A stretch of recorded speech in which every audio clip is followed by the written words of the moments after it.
Did Arab and Israeli officials convince you to not strike Iran? Nobody convinced me. I convinced myself. You had yesterday scheduled over 800 hangings. They didn't hang anyone. They canceled the hangings. That had a big impact.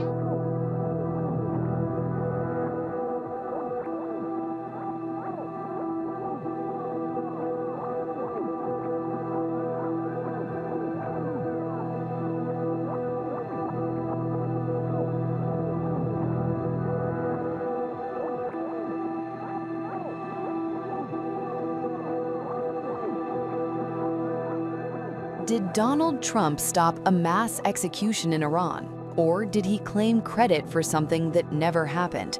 Because Iran's top prosecutor is now calling Trump's story completely false.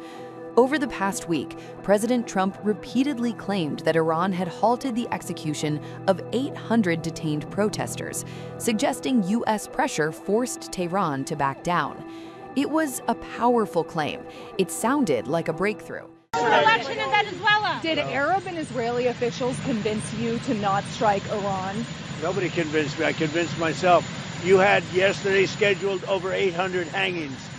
They didn't hang anyone. They canceled the hangings. That had a big impact.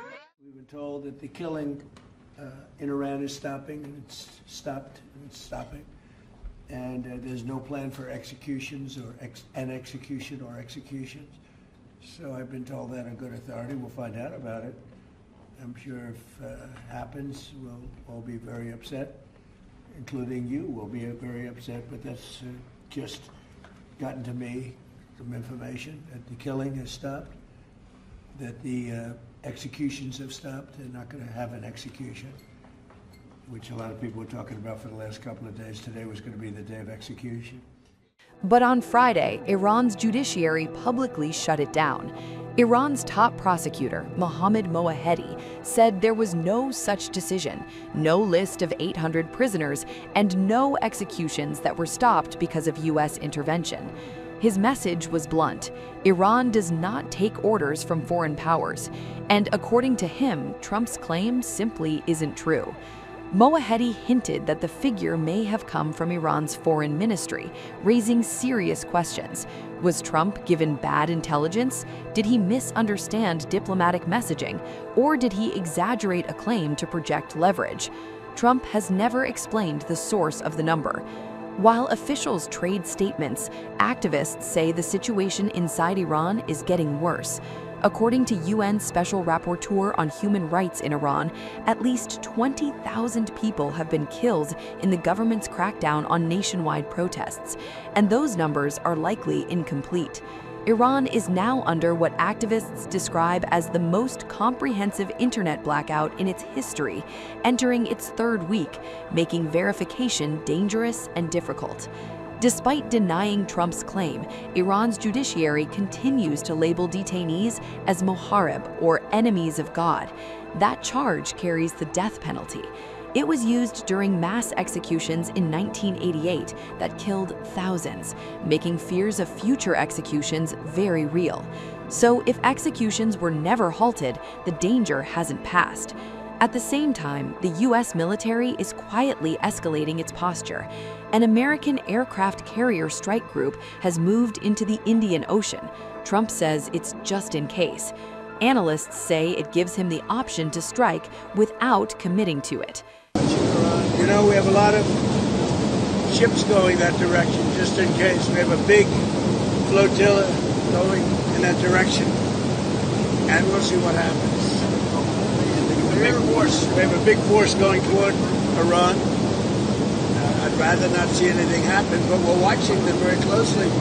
I stopped 837 hangings on Thursday. They would have been dead. Every one of them would have been hung. This is like from 1,000 years ago. This is an ancient culture. Very smart people, by the way, but it's an ancient culture. 837, mostly young men, were going to be hung on Thursday. And I said, if you hang those people, you're going to be hit harder than you've ever been hit. It'll make what we did to your Iran nuclear look like peanuts. And an hour before this horrible thing was going to take place, they canceled it, and they actually said they canceled it. They didn't postpone it; they canceled it. So that was a good sign. But we have an armada. We have a massive fleet heading in that direction, and maybe we won't have to use it. We'll see. Iranian officials and clerics responded with open mockery and threats, warning that U.S. bases across the region would become targets if Iran were attacked. State television aired footage of Iranian military drones, some identical to those used by Russia in Ukraine, along with thinly veiled threats toward Israel. Whether Trump was misled or misrepresented the situation, the result is the same. There is no confirmed halt to executions. The crackdown continues, and the risk of escalation, both inside Iran and beyond it, is growing. Subscribe to One India and never miss an update.